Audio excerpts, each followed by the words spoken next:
Yeah. Well, it's the things that are up there that I can't really see without putting glasses on.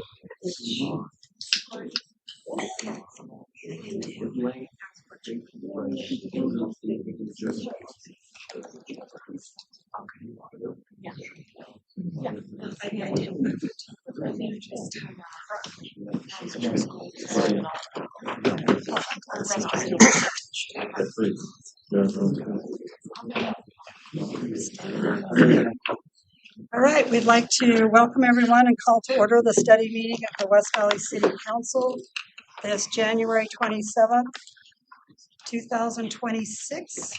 We're beginning our meeting at 4:30 p.m. in the multipurpose room of West Valley City Hall. We have all members of the council present. Councilmember Hune, Councilmember Norfelt, Councilmember Wood, Councilmember Whetstone, Councilmember Hartman, Councilmember Christensen, myself. We're also joined at the table with our city manager, Mr. Peely, and our city recorder, Ms. Kamick. We'll turn to our minutes of January 13th and January 20th, and we'll turn those to the council for discussion or a motion. I move for approval of both sets of minutes. Second. Thank you. A motion and a second. All in favor, please say aye. Aye. And those stand approved. We'll now go to our introduction of new employees. And we will first invite Chief Jacobs to introduce her two new employees.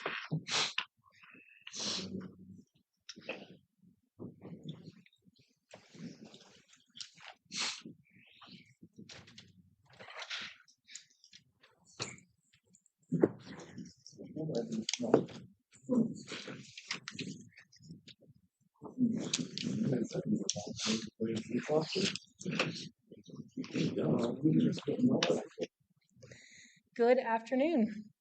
I have two new employees to introduce to you. This is Alex Kirkwood, and this is Brandon Welsh. Do you have anything to say to council? Happy to be working with West Valley. A lot of good people convinced me to come here because the city's great, and from what I've experienced so far, it's been positive. Great. I'm happy to be here. Thankful that I could be working for West Valley. Be able to get the experience, it's I wanted to come here and work for West Valley. Thank you. Okay, we'll now ask Dan Johnson to come introduce his two new employees.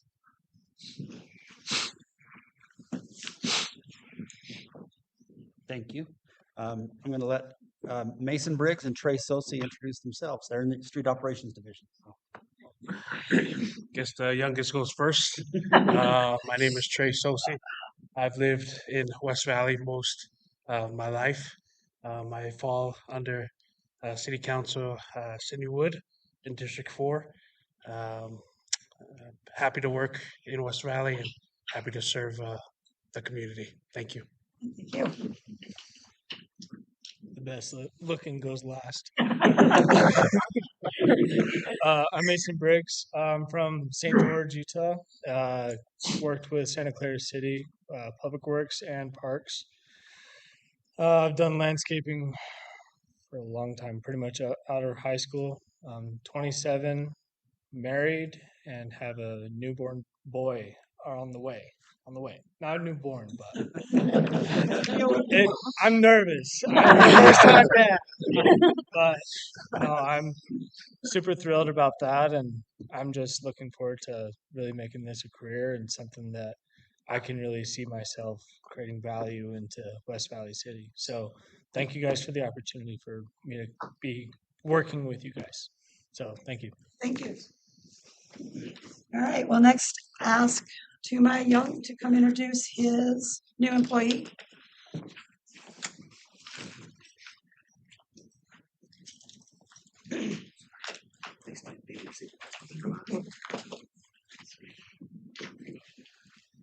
Good evening. Our newest code enforcement officer is Matt Peterson.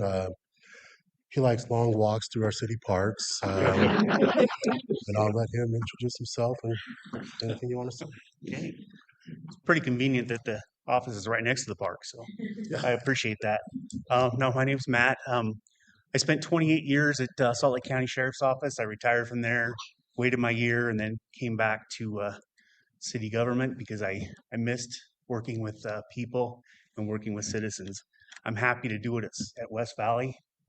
So far, it's been great. I've enjoyed working with Toomey and with all the code enforcement officers and learning a new job, and it's good. So I appreciate the opportunity. Thank you. All right, and then finally, we'll ask Ms. Bennett to introduce her new employee.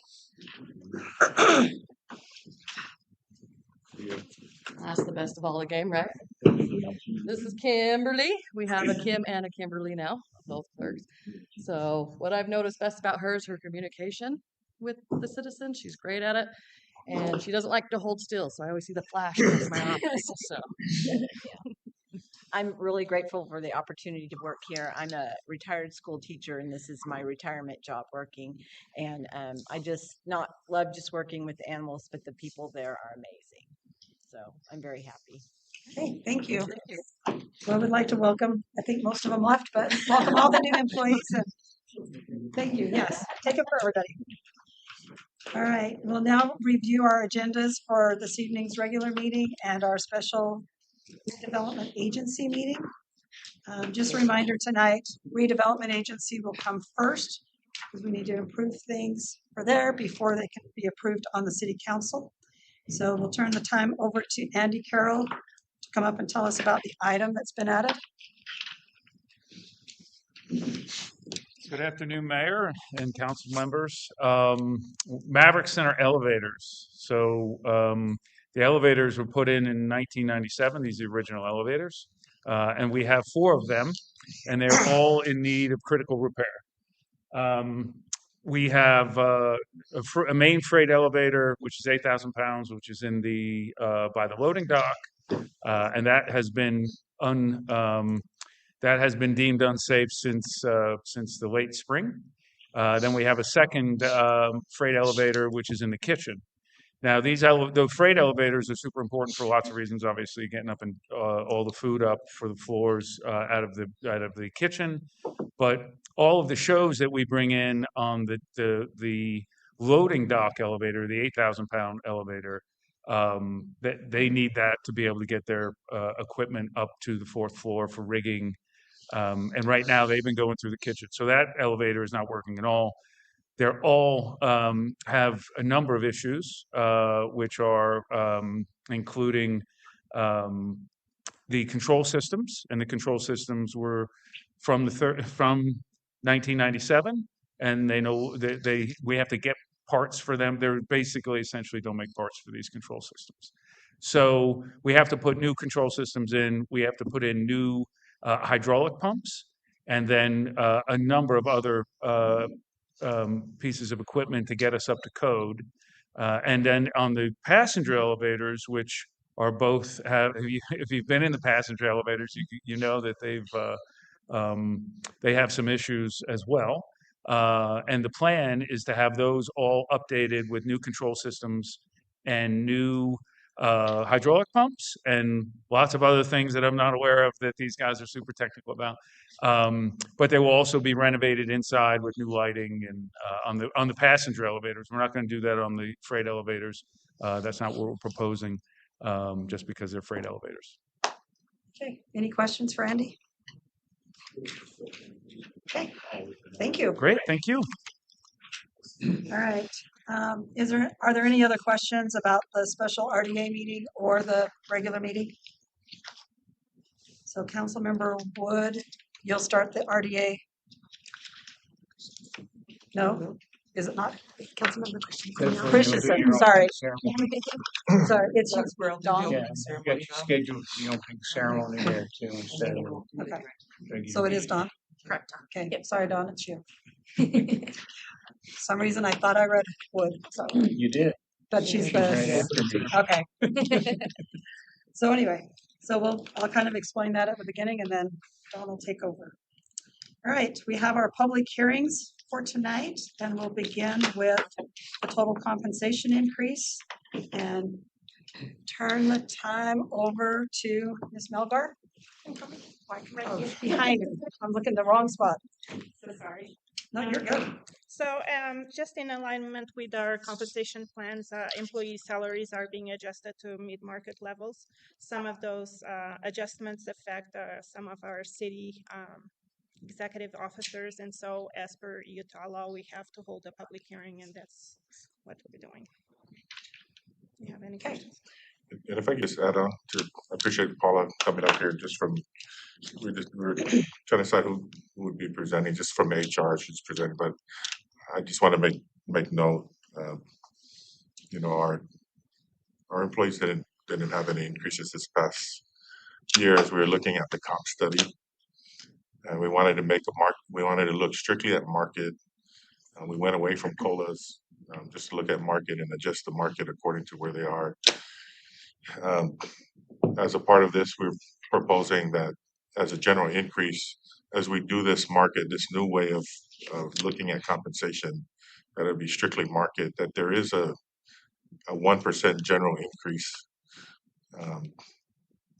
What we have right now in our salary savings, we're able to cover what we're proposing. And so technically that doesn't have to come to council. It's this part of it that does, where any increase to any of the executive officers, according to the statute, that we have to bring that forward. And so that's why this is that portion of that. We are, from a budget amendment, we will have a budget opening, but not to increase the budget, but to move from salary savings, move it around so that we can pay for this. Costs will probably be this year about total about $300,000, in the $300,000 range. So I don't know if you have any questions. Any questions from the council? Okay, thank you. All right, we'll now go to application Z8 2025, and we'll turn the time over to Mr. Pastrick to present this one.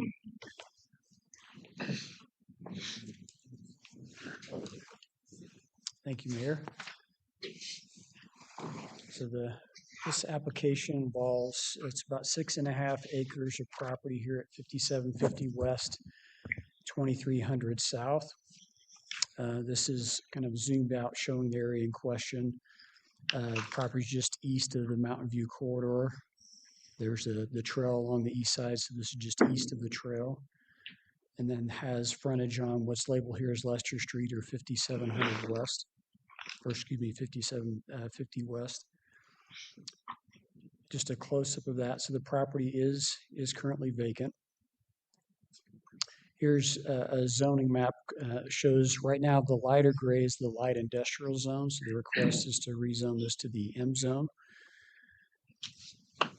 This one provides a little bit more detail. So this one is a little bit tricky in terms of the parcels that are involved. And so I just want to provide some background. So the applicant owns the properties that are outlined in red. Then the city owns this little green parcel that is, if I can use my cursor right here, it's a small sliver here. And then this is city right of way here in blue. And then there are a couple of remnant UDOT parcels there that are in purple. The road at some point in the past that is 2300 South used to extend further west, but then when Mountain View corridor was built, it kind of truncated that street. The plan here is that, assuming the council approves the zone change, the applicant plans to acquire the green parcel from the city.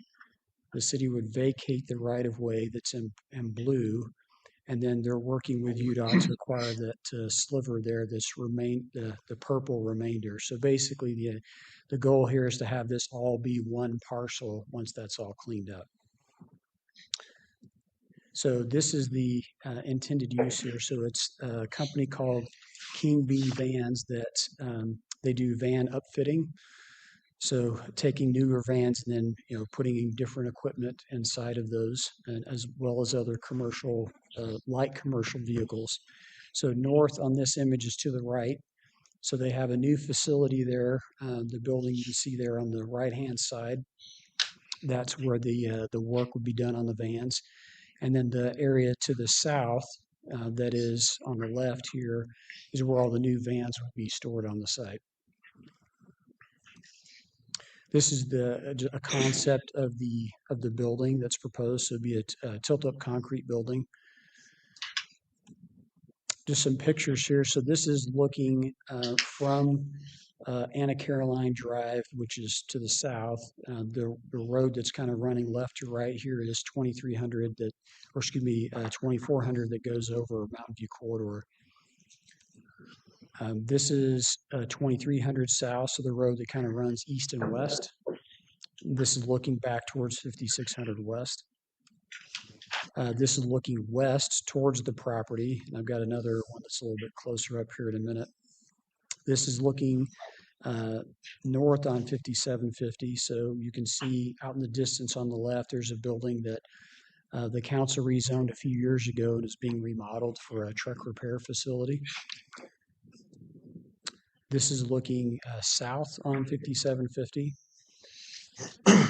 And then again, this I think is a good illustration as to why I think vacating the street makes sense, and that is that it's already barricaded at this point. So going back to the concept plan for a minute, I'll just highlight this. The idea here is that if you look at where this would essentially be where 2300 comes to 5700, this would just be a T intersection. And effectively, that's what it is now, and that it's barricaded here at this location here. So going back to a few more pictures. So again, this is looking straight west towards Mountain View, where you can see where the road's been barricaded. Just for reference, this is the truck repair facility that's being remodeled. So this was a very old, tired building that's now looking much better than it did. And that, just again for reference, this was a property that was also rezoned to manufacturing to accommodate the use that's proposed. So just to kind of again highlight why the zone change is being requested. The first is with the truck store or the van storage, that's considered outside storage, would need the M zoning. So that's one reason. Another is that technically the upfitting of vans is considered auto service, which again needs the M zoning. And then last, if you look at the proposed building, there are overhead doors that are on the west side of the building, which would be against Mountain View Corridor. So in the light industrial zone, it talks about having those being away from the street, whereas the M zone doesn't have that restriction. So it gives them a little bit more flexibility in terms of the siding of the building and then just the use that's proposed. There's a development agreement that's proposed, excuse me, with this application. So in that, I'll just hit the high points here. There's some use restrictions, like for example, we don't want heavy industrial uses like salvage yards. We're trying to transition away from that, so that's included. Just given some of the history out here, just making sure that the improvements are put in before the use starts. The outside area or outside storage areas are screened per the code. That there's some improvements that are needed on 5700 West, and then finally that they would build a building essentially like with the elevations that are shown. Just one more point I'll make here, unless there are questions. So the purchase of this city parcel here in green would be something that would come back to the council. So again, just to be clear, the approval of the zone change does not commit the council to sell that property. Again, the blue property, as far as the vacation, that would again be a future action. So those are things that would still need to happen to kind of clean this up. But this is sort of the first step in moving this project forward if the council's supportive of the zone change. Okay, any questions for Mr. Pastrick? So I have a question. So the UDOT surplus, the green, blue, and that, if those purchases don't happen, if they're not completed, what would happen to this project? Yeah, so they, at that point, well, I think they would just have to consider whether they want to move forward with just what's here. At least as it relates to the UDOT parcel, and I think the applicant can shed more light on this. So the two parcels in red actually were UDOT properties. They were surplused from the Mountain View corridor. And in that transaction, they actually didn't realize that they owned these two strips of property. And so this is really more a cleanup item for them to, because had they known, I think they would have just made that part of the initial transaction with the properties in red. So, and they did approve the applicant to move forward on the rezone of those parcels. So every indication we have is that they would be fine with the sale. I think it really just hinges on whether the city's willing to sell that. And again, that would be the council's decision on that. Okay, any other questions? So on the screening, is that a cinder block wall? What is the screening requirement? Yeah, so along Mountain View corridor, the code actually has a specific type of precast wall with certain colors, that sort of thing. We don't have that same standard along the south side, but along major streets like Mountain View, there is a specific standard called out. So what would the standard be on the south side? So where it's a street, it does need to be just a solid screen, right? It doesn't. The code doesn't specify the type, just that it needs to be a solid screen wall. Okay. And then in the outside storage, is it only going to be vans?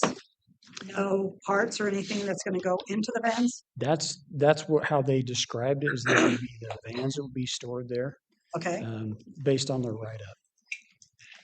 So do we need to put something in the development agreement to make sure that it's not a storage for all the parts and whatever? Or right now it's not worded that way, but that could be something that could be an addition if that's a concern for the council. Okay. And I just worry about racks with parts on that go above the screen, and you see it as you go down the street or down Mountain View. So that's my concern on that one. So how would they, if they're not storing the parts there, so every day they have to bring in the parts they're going to use? Well, or have it in the warehouse where they're doing the actual work. And then in other development agreements, we've had that there's no outside work on the vehicles. I don't know if that's something that would need to be done here or not, but yeah, if it was my business, I wouldn't want any of the parts out there walking away, but I'd store them inside the building. So the storage yard won't have any buildings on it? That's it looks like there's a little rectangle there. They mentioned the potential for a future building, but right now, initially, it would just be storage on the south lot, which is again the large area to the left.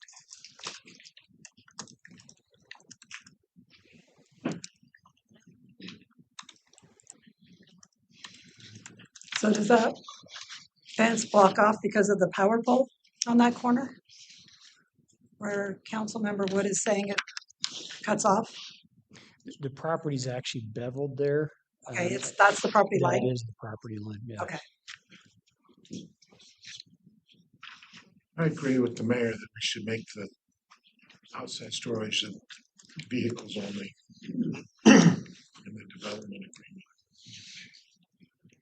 Okay, so, and does the development agreement then have a provision about the potential building, or would they have to come back and amend their development agreement? Right now, it's silent on that, so it doesn't prohibit it, but it doesn't require it either. So they could just build it without coming back? As it stands right now, yes. Okay. Yeah, it would be, This would be processed as a conditional use, so that would go back to the planning commission for review. But as far as right now, the agreement doesn't like either require or prohibit another building on that site. Yeah, I would prefer a building on there in the future if they need it to store parts than have them just open storage. So did you say the applicant's here? He is. You want to? Well, we will in a minute when we're done with all this. Okay. So any other questions for Mr. Pastrick? Okay, thank you. Thank you. All right. Did the applicant want to clarify anything that was presented? Give us your name and the company you're with, please. Absolutely. Hello, everybody. Thank you for taking a look at this. My name is Leo Betts. I'm with Wadsworth Development. And I think all the points that are mentioned are exactly the intention. So we're doing this in a partnership with King B Vans, and all of the work is done within the building. And that's why you see the overhead doors and things of that nature so that the vans can be brought in. But the intention from day one has always been just for the storage of the new vans in that area. Thank you. Are there any other questions before he sits down? Okay, thank you. Thank you. All right.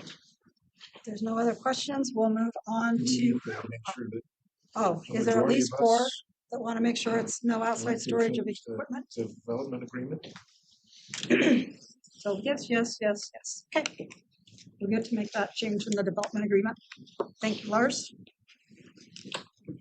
Okay, Mr. Pastrick, application Z9 2025. Thank you, Mayor. So this next application is from Cal Johnson. He's with Legend Engineering, representing the property owner, who's Corey Rushton.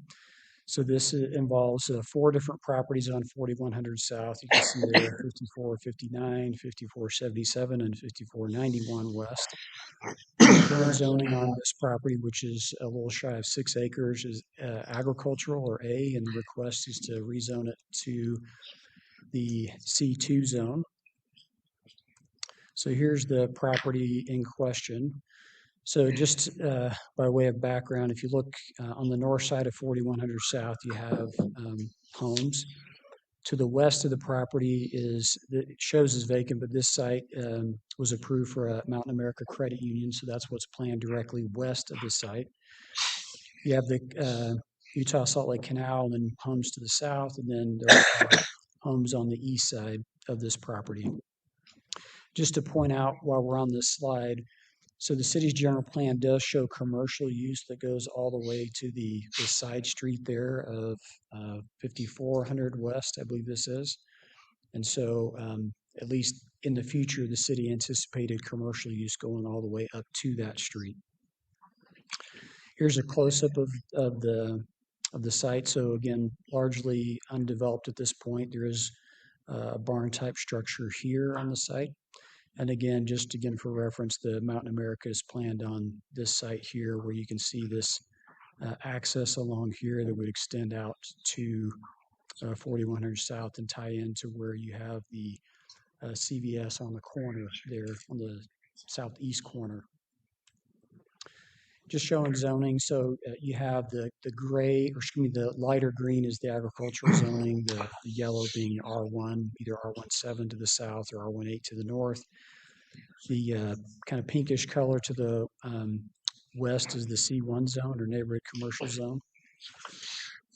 So here's the concept plan, and just Steve, sorry, can you go back to that other slide and maybe tell us the difference between C1 and C2? Sure. So the C1 zone is more restrictive, so it allows commercial uses, but the C2 zone is more flexible, so it has just more uses that are allowed than in the C1 zone. One of the things that I believe was a consideration before on the C1 zoning is that in order to get C2 zoning, you have to have at least 5 acres, which this is. And I believe some of those other parcels were shy of that. So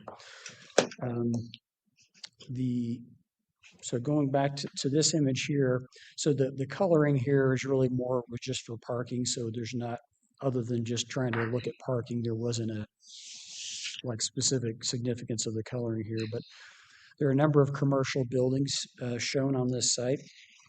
And overall, there is, I'm getting my numbers correct here, just shy of 34,000 square feet of commercial buildings here shown. There's a small building here, one here, building here, and then two more here on the south. So the intent is these buildings to the south will be medical office uses. And I know Corey's has a developer that he's working with for the medical office. These this shows, at least conceptually, a use with a drive up here on the west side. This would likely be a multi-tenant building, again, with a drive-through use. And then the part of the challenge with this east end here is that trying to line up this access with the access on the north side of 4100 South. So that's why you kind of have this kind of skinny piece left over is trying to align with that access. But this would likely be like a small, drink or coffee shop type use is kind of what's envisioned for that east portion there. So just some images. This is looking south at I mentioned the existing barn type structure there on the property. This is looking west on 4100 South. You can see the CVS on the left, looking just straight south of the property. And then one more shot here. This is looking to the southwest. Again, you can see the CVS there, and then the drive-through lane or the access that extends further west onto 4100 South. And I believe that's the last one there. So with this proposal, initially there were the applicant has requested some exceptions, particularly if we go back to the concept plan here. Initially the request was to not have a masonry wall along the east side. So the code requires a masonry wall whenever you have commercial next to residential. And the thought was that, well, because the general plan does anticipate commercial use, that there have been times we've essentially waived that in anticipation of commercial use extending. In the end, the Planning Commission did not recommend that. They essentially just recommended approval of the zone change, but just sticking to the code and having the wall be installed. There is a development agreement here where there's only one standard or one requirement. That is that given the proximity of this project to the intersection at 56 and 41, that there be a traffic impact study done. That was from our Public Works Department.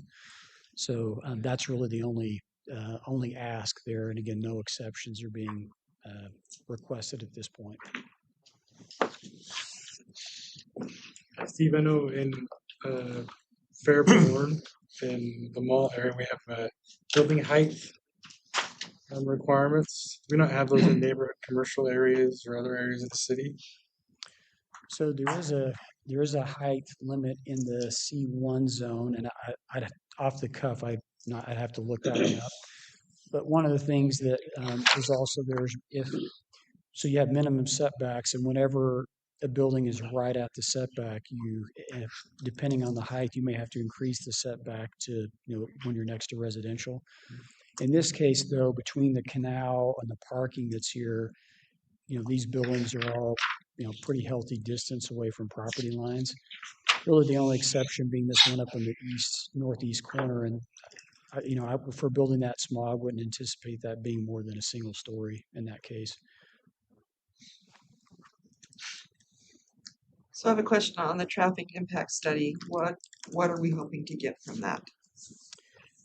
So I think, as you look at, for example, on 41, up to, and I'm not exactly sure where this ends, but there's actually no left turns allowed, and up to a point where I think there's a raised curb in the street. So just looking at potentially, whether there's need for access restrictions, like whether that's a raised median or we refer to the pork chop, if basically is something that may perhaps limits left-hand turns. So those are the kinds of things I think that would be looked at as part of the traffic impact study.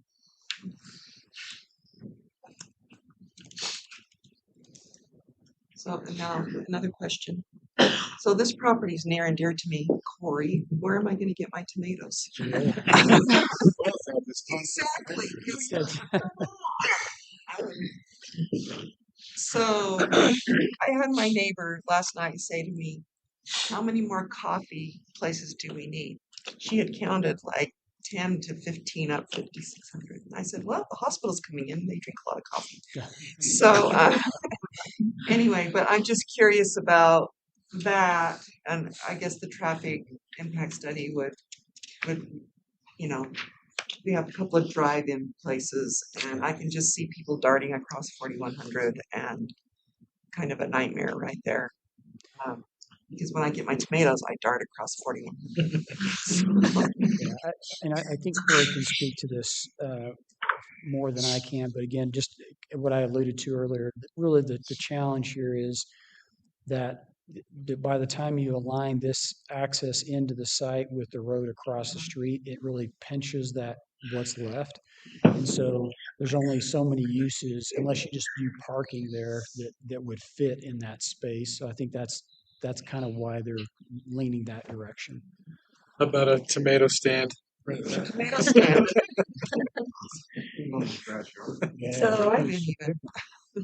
So that one little area that was C1 on the map is across the street from this project, and it's a in-home dance studio, and it's been there forever.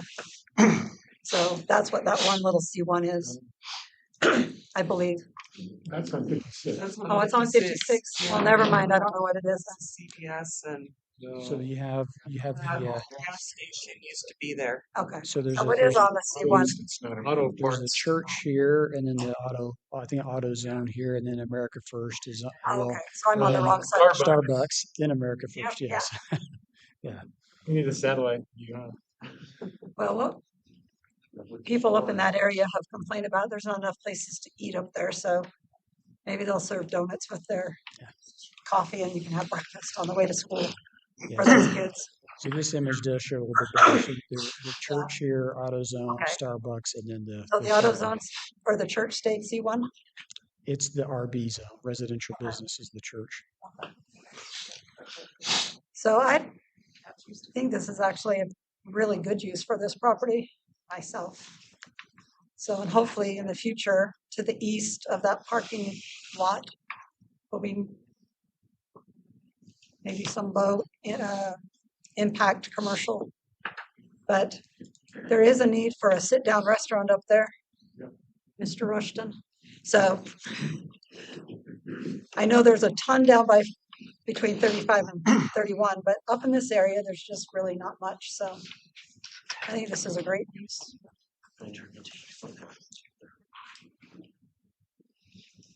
So Masonry wall will also go along the canal. Correct. That's right.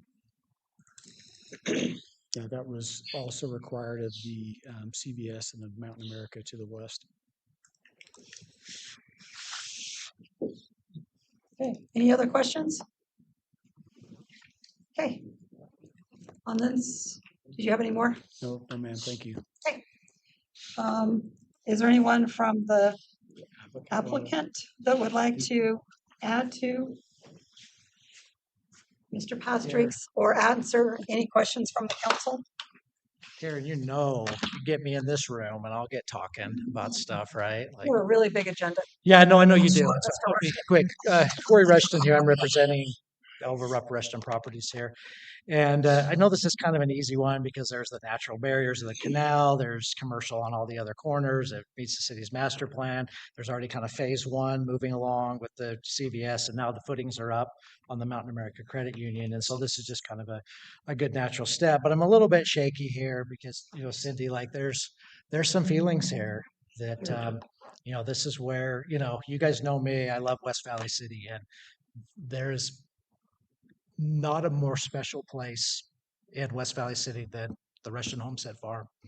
And I guess to give you a little bit of background, and then I'll turn it over to Cal, and so he can maybe answer a technical question on some stuff that Steve brought up. But it was about 2021 to where the hospital was announced, Mountain View Corridor came in, UDOT was leaving their headquarters. It was on the property here.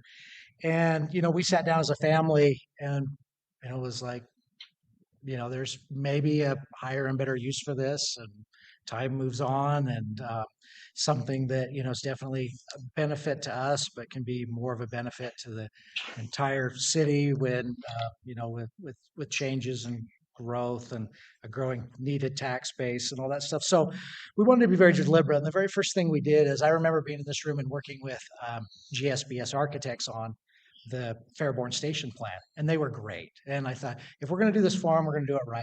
We brought in GSBS architects. They walked the farm. We talked about it, kind of the hopes and dreams, and they laid out a pretty good plan of different scenarios. And over the years, I've reviewed those scenarios with Steve, and it, went from, a housing component to big box retail, and, and all the other things combined. And, we really kind of settled on this, I think, Mayor's hitting the point here is like, hey, I live in this neighborhood, right? Like, I want a place to go eat. I want a place to go to, a bank. I want a place to go to thing, and I have to, drive across town or across traffic to do it. So, I mean, basically the standard for what goes in here is like places that I want to go to, right? Type thing. And so over the years, we've kind of taken that plan, and there's no shortage of interest for the farm and the property.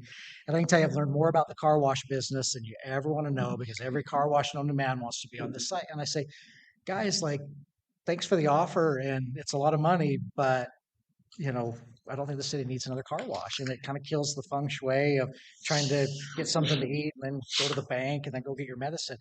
So we turned down the charter schools, type stuff, and really want to get some good quality stuff in here to do this.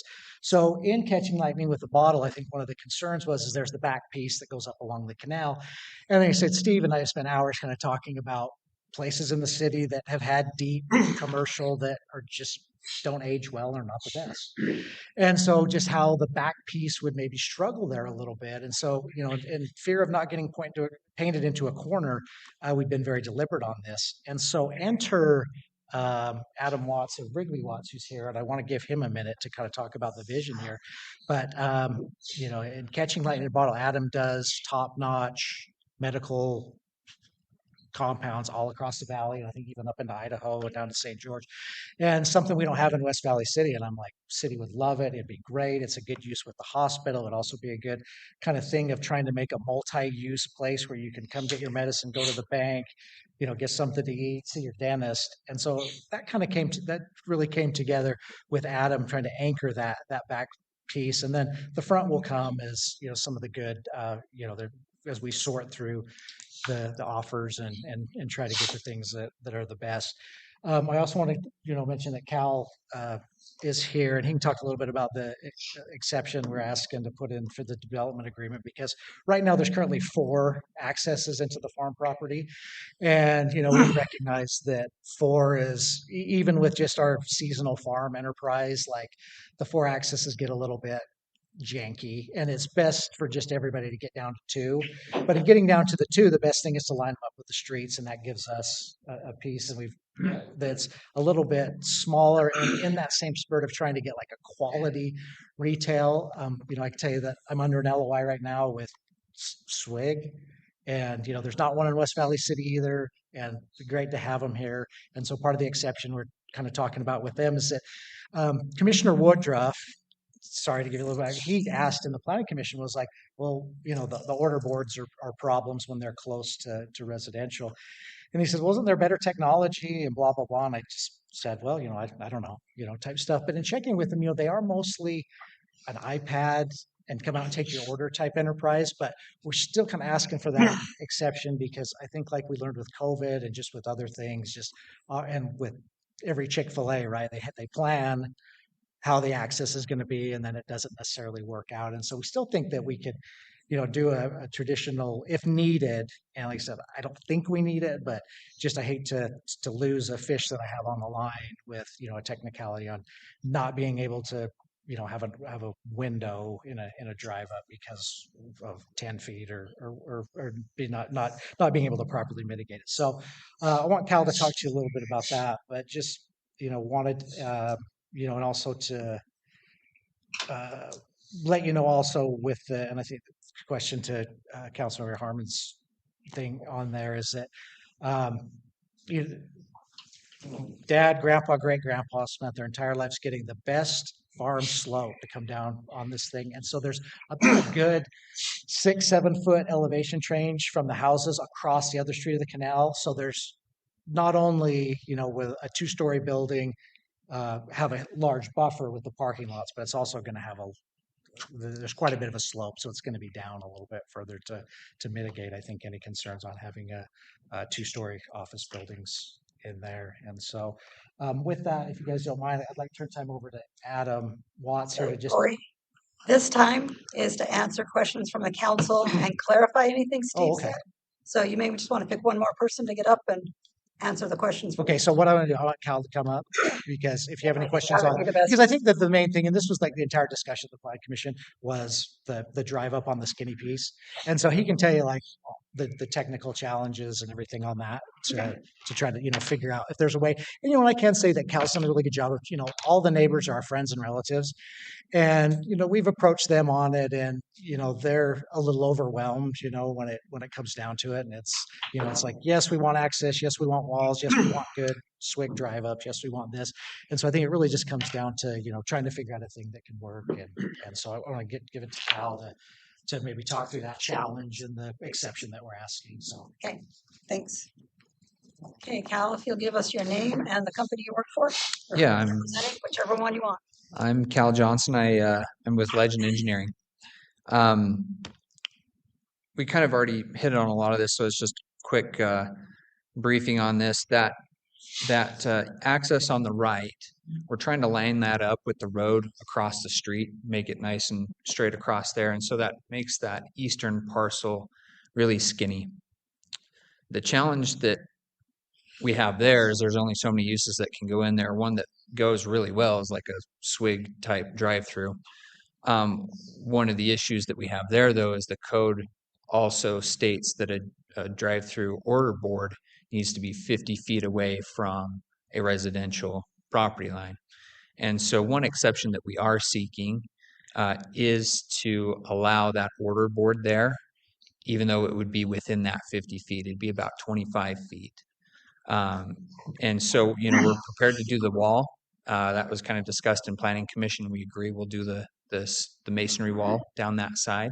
But one thing that we'd like to propose as a mitigating measure for doing the order board there is to enhance the landscaping beyond what the code requires. Do larger trees at planting and do more shrub plantings in between those trees to mitigate an order board. But, we kind of looked at, can we move this order board away from the property line? And, if we slide that order board down towards the start of the drive-through, we could hit that 50 feet. But now we don't have stacking between our order board and that main artery through the site, which then it becomes a trade-off. Do you want people backing out, trying to stack up at that order board in the drive lane, or does the order board get closer to the building? So that was one issue we looked at. Another item was, is there another way we can orient this? But, with the driver being on the left-hand side of the vehicle in the US, there's not really another way to orient this in order to make it work. So that's kind of where we're coming from in seeking that one exception from the code as part of the development agreement. And would love to, hear any feedback, discuss, and see if that may be an opportunity to have that one exception in the development agreement with the mitigating measures of enhancing the landscape beyond the code. Okay, any questions? Okay, thank you. So, Mr. Pastrick, do you mind coming up for 1 minute? 4:20? No, we don't have 20.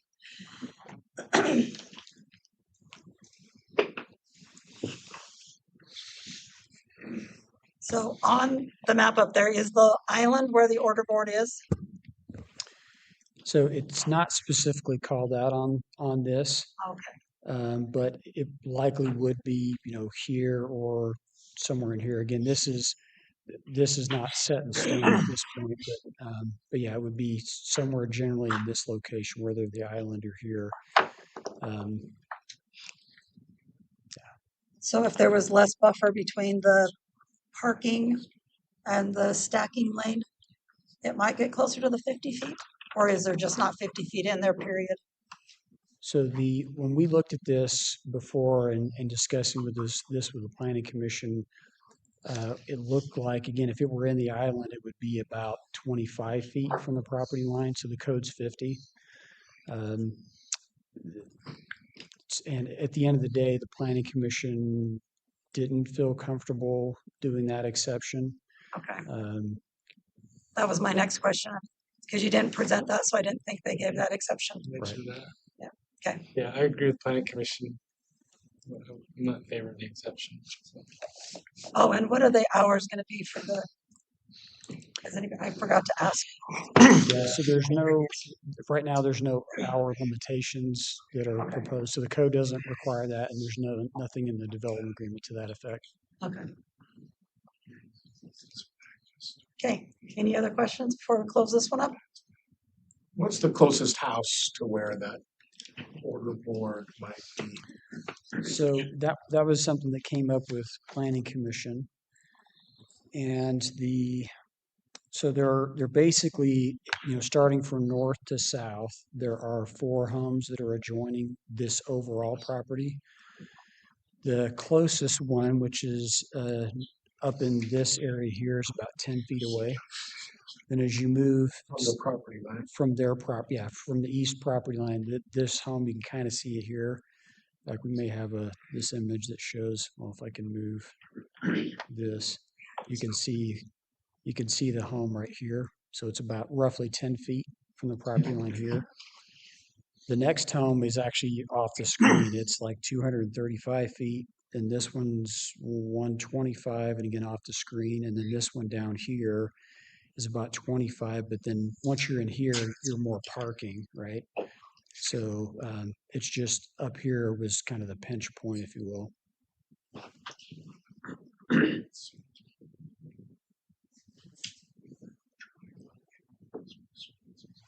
Okay, thank you so much. Thank you.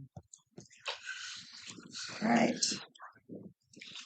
And no other questions, we'll go to our resolutions and we'll turn the time over to Mr. Erickson for resolution 26-10. And then we'll have 2611 after that one. Good evening, Mayor and Council. Yes, so the first one that we have is for the purchase of 29 irrigation controllers and the hardware, the 4G hardware that will allow us to put them on the central control system. These were items that were approved with program modifications, and what they'll do is allow us to tie into a central control irrigation system, and when the irrigation maintenance personnel are able to turn them on and off with a handheld device or by a computer. They can program them as well, so it'll save them time out in the field. Also, it will, as it's tied in with the master valves and the flow meters or hydrometers that are being installed on the systems as well, that will be able to track the flow. So if you have a broken head or something of that nature, that the program will detect that it has a high flow, and it will actually shut off the master valve and shut off the controller, and then send an alert to the maintenance staff to let them know that, hey, on valve 23 on this property, you've got, there's a high flow situation. So, and a lot of times what it'll do is actually cycle through different valves to go, if it's valve 5, it might run valve 4, then run valve 6, and maybe just try to shut off one valve. So it'll determine whether it's a main line or a lateral line. But yeah, so this one is just for purchasing an additional 29 controllers and the cards for that, as well as ongoing maintenance for these 29, or ongoing communications, right, with the program is $175 a month per controller. And so it's so that would cover these 29 and the additional 24 that are already on and operating on the system right now. Okay. Any questions? Is this at Centennial Park? That's what the picture is. Not Centennial. That is Centennial Park, and that's one of my favorite pictures, right? That's why I put it on there, and it has sprinklers, right? But we do have some already at Centennial. Centennial's kind of it's a really long convoluted story. So yes, some of it is in Centennial, but not all of it, and it probably won't all be on the system quite yet. But we're running as much of that as that we can on the system. Okay, will this system automatically turn off all watering when it's raining outside? It It's can. rained like crazy the day before and then, So it can tie into weather stations. okay, And then, so if the weather station says we've received enough moisture, that we can, that it'll automatically do that. Otherwise, if the staff sees, oh man, we've had a lot of rain, they can just go in with one push of a button, it will shut everything that's on it down. so is the intention to make sure it's hooked up to weather stations so that they Yes, automatically we do actually it? have a weather station already. Okay. But we haven't installed it yet, but we do have one. Okay. Because there's one at Neil Armstrong as well that we could take information off, can't we? I don't know if we can use theirs. In the past, when we had Maxicom before this one, we used, they had one at Salt Lake Community College over on 41st that we would tie into. Any other questions? Okay, 2611. So this one kind of goes along with that.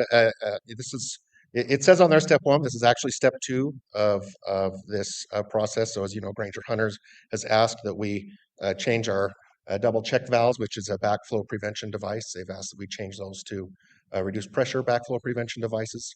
And so this is kind of step 2 of that. We have, with this one, we went and did a formal bid and had 6 responders. And looking at the dollar amounts and what had been approved through the program modification, we decided to do 4 controllers. The ones, as you can see there are 2 at Centennial Park, 1 at Parkway Park, and 1 at Scottsdale Park. And a lot of those are the ones that would be more difficult for us. They're in vaults, so they'd have to bring them up out of the vault and kind of fill in the vaults, and so that's why we chose the ones that we did.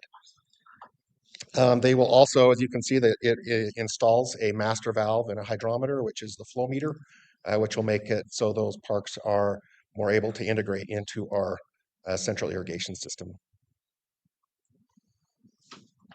Okay, any questions on this item? Nope, okay, thank you. Wonderful, thank you. All right, we'll now turn the time over to Mr. Wilson to take care of resolution 26-12 and 26-13 and 14. Good evening, Mayor and Council. Kobe Wilson with the Engineering Division. So this first item is for our 2026 asphalt overlay project.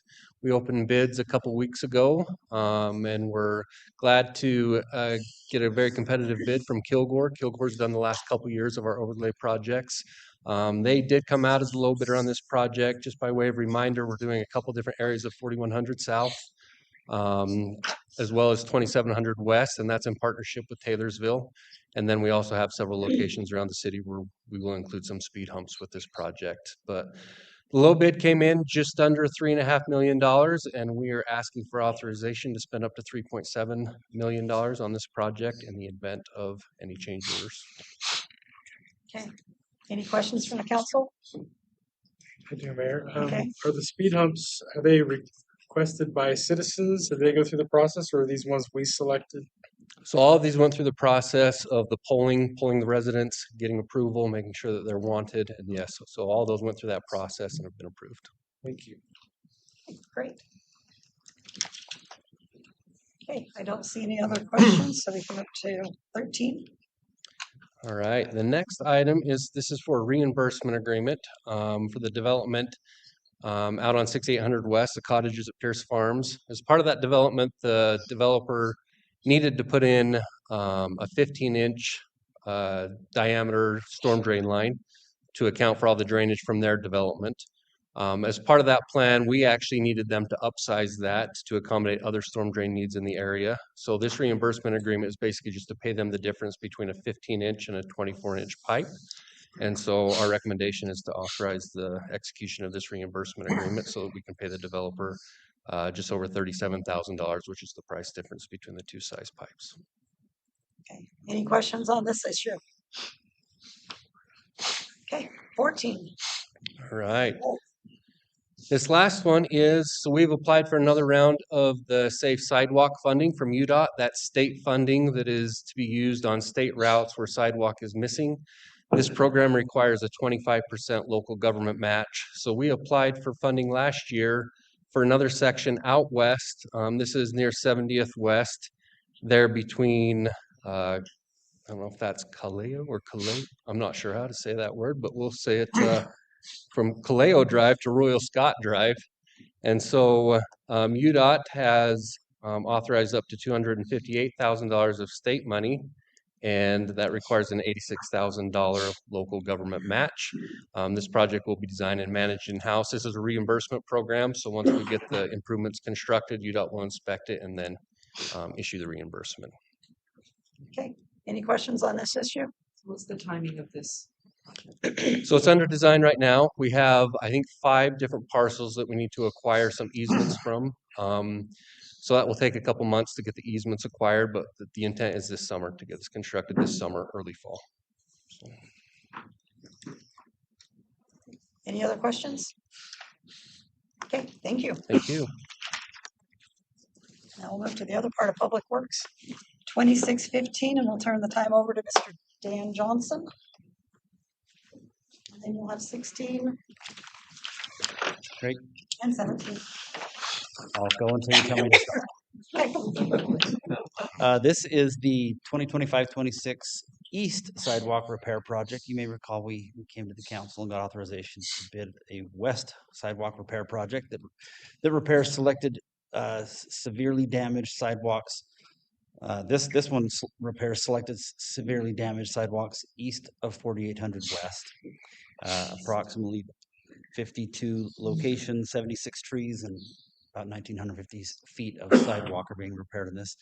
These are kind of the worst of the worst. Again, we've been targeting worst first, while we continue with our own in-house operations of repairing kind of a neighborhood at a time. This is tackling some of the worst cases that we have throughout the city, and this low bid, this project was bid, and the low bidder is Dirty Boys Contracting, and we've never worked with Dirty Boys before, with at least Dirty Boys Contracting before, and have done our due diligence, and we recommend awarding the contract. We think that they're capable of this work, and so it's let's see, it's the total, the low bid price was $258,755, and we're recommending that you authorize the Public Works Department to spend up to $285,000 in potential work increases through this project. Okay, any questions from the council?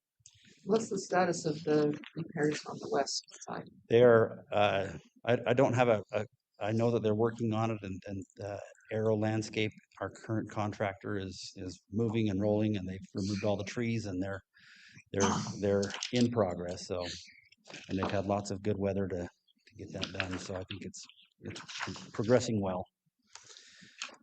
I don't know if it's a discrimination east and west, but West got a map of where their projects were, and East hasn't got a map. So No. just asking if I can get a map. We don't provide maps for the east side. If there's not, I thought that there was a link in the issue paper. If there's not, I'll absolutely send you one. I I didn't apologize see for it. that. Yep. And certainly that's valuable information. Okay, any other questions? All right, let's move along to 15. So this is an interlocal agreement between West Valley City and Magna City. They approached us as they intend to do some upgrades to the traffic signals on 7200 West. We share with them at Beagley Road, 2820 and 3100 South. And it's actually a very low dollar amount. I believe it's roughly $12,000, if I remember right. I don't show that on here, but it's approximately, I've got the wrong piece of paper. Yeah, a little over almost $13,000 to upgrade these. And the reason that we bring such a low dollar amount to the council is because this is an intergovernmental agreement, and that has to always be authorized by the council. But these changes are this is kind of the next phase of ADA requirements for traffic signals to have an audible sound for those that are visually impaired to guide them across the roadway in a safe manner. So this is something that Magna requested to work with us, and we seems reasonable, and it's a good opportunity. They'll take the lead on this. Any questions on this issue? Okay. On to 17. And this is a cooperative agreement between UDOT and the city as it relates to the recently constructed storm drain detention basin on Orleans Way. It was constructed by UDOT as part of the 4700 South and Bangerter Highway interchange improvement project. And this detention basin takes some city water, and it takes the water that comes off of UDOT Highway, stores it in the event of a high flow event, and allows the water to attenuate and then release at a controlled rate to minimize risk of downstream flooding. And when the city approached UDOT and requested the betterment that we had to take Bangerter Highway underneath 4700 South, we paid $2 million for that betterment, but we also agreed to help with stuff like this. And so this is a formalization of something that we agreed with UDOT that we would maintain in perpetuity this detention basin, which will generally consist of keeping weeds down. We've worked with UDOT to put a decorative fence so that it is hopefully a little bit more desirable for the folks on Orleans Way, but it'll be our maintenance responsibility if we execute this agreement.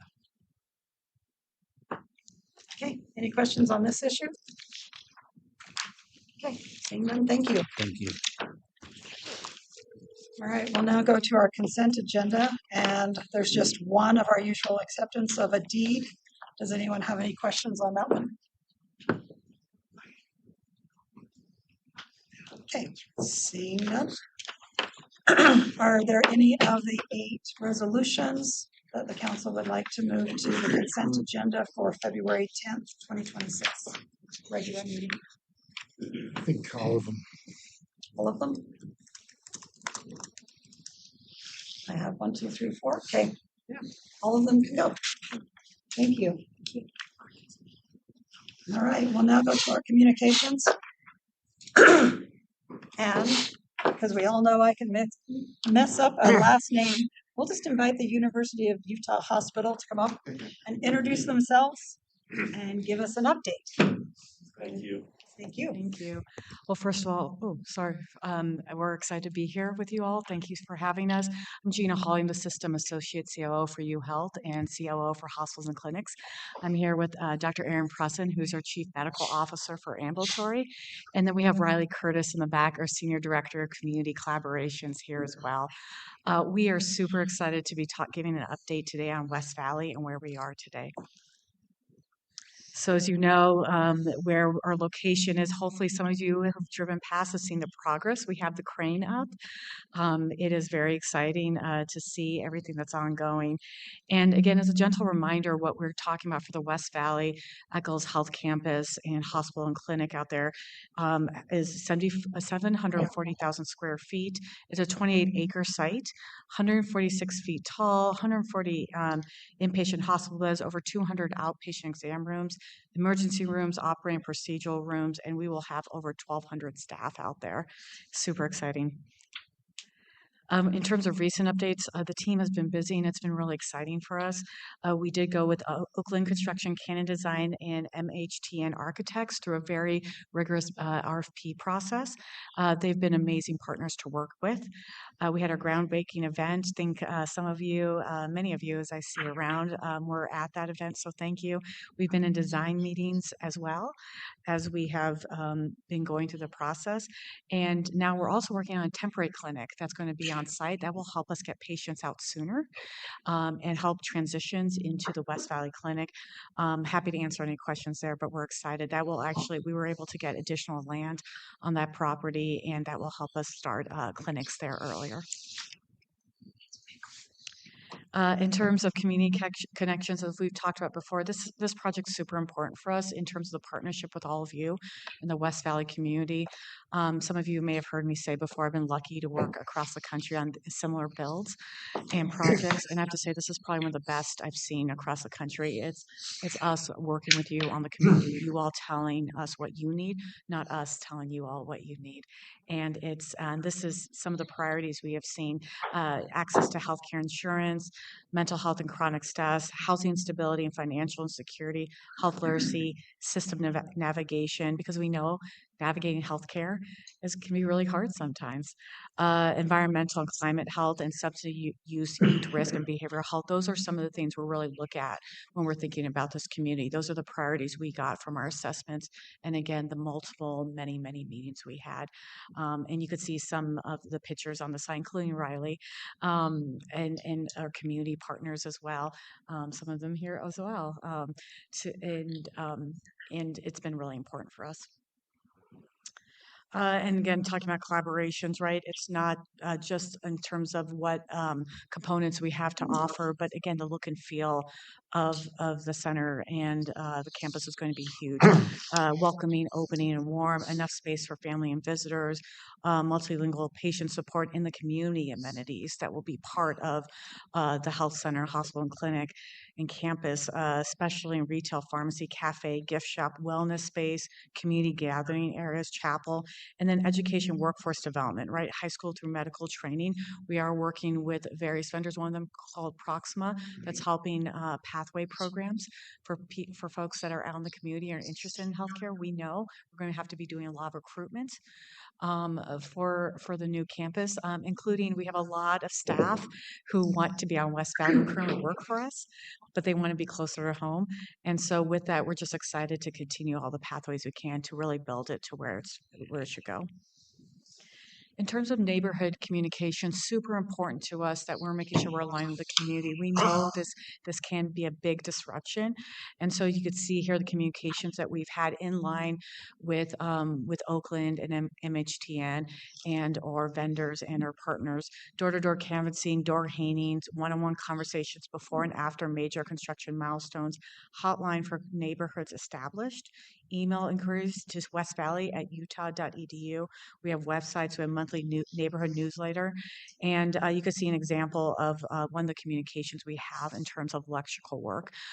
We've had multiple community meetings, so we also answer a lot of questions and stay for as long as time for any of the discussions. Last community meeting, there was a lot of discussion about dust, and so we talked through that about how we can mitigate dust and from especially the neighborhoods and surrounding areas.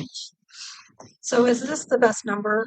I know there was an issue a couple months ago with the black cloth on the fencing on 56th and people couldn't see to turn because of the oncoming traffic from the north. Yeah. And so the resident didn't know who to reach out to. So they reached out to me. I talked to Public Works. They reached out to your contractor and got it solved. But is this the best number for them to call if they have an issue like that in the future? Yes, I believe so. Riley, okay. Yeah, Riley's nodding. Just call me too. Okay. Sorry. Yeah. You could call any of us, actually. We will all answer your calls. We've been, but yeah, this is the right number if just for a quick sort of assessment and things, and we'll get it to the right route. Okay. Yeah. Perfect. Thank you. Thank you. Yeah. And I'll turn it over to Dr. Presson. Thank you. Thanks for having us, and thank you so much for yours and the community's collaboration on this project. You know, it doesn't take a village to do something like this. Well, it takes a city, and we really truly appreciate your support. The facility will have two buildings that will be connected. One will be an outpatient building. The other will be an inpatient hospital building. There'll be 4 entrances, including the ED entrance on the south side, and there'll be a south entrance, the main entrance in the center where the two buildings connect, and then the north entrance. It's really hard to be sick and be in the hospital. It's even harder if you're sick and in the hospital, and it's I was going to say a sterile environment. It has to be a sterile environment, of course, but a cold environment. And I've lived this not only working in the hospital settings for the majority of my life, but also my sister survived ALL Philadelphia chromosome positive ALL, which at the time she was diagnosed had a 7% per year survival. And spent a lot of time in hospitals, bone marrow transplants, etc. And the importance of having peaceful space can't be overemphasized. So one of the things this is showing is the what we call the Sky Garden, which serves functionality not only to connect the inpatient and outpatient facilities so people can migrate horizontally between the two, but also it offers a sky bridge, which has beautiful views of the mountains and is a very peaceful, will be a very peaceful space. And this is just another picture of that Sky Garden. We call it the bridge. There's going to be a strong emphasis on cardiovascular services. In addition to the Sky Garden and bridge, we have this area, this garden, which our developers presented to us, and I think it's just an awesome concept, and will be a place for people to gather and have mental peace. Picture of the south entrance. And this is the exciting slide. This is a virtual rendition of what the building will look like once it's completed.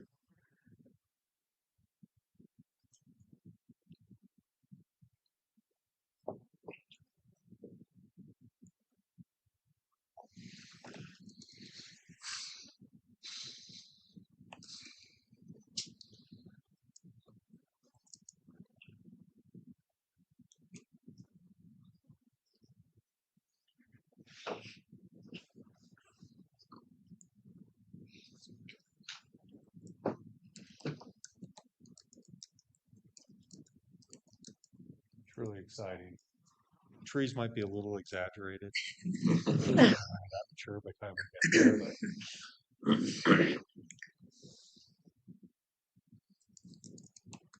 Dr. President has a joke about the fertilizer. Yeah.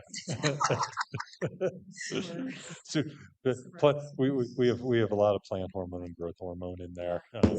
I did my high school science project with plant growth hormone. No, sorry. How do I? Okay. What questions do you guys have for us? And thank you for allowing us to present.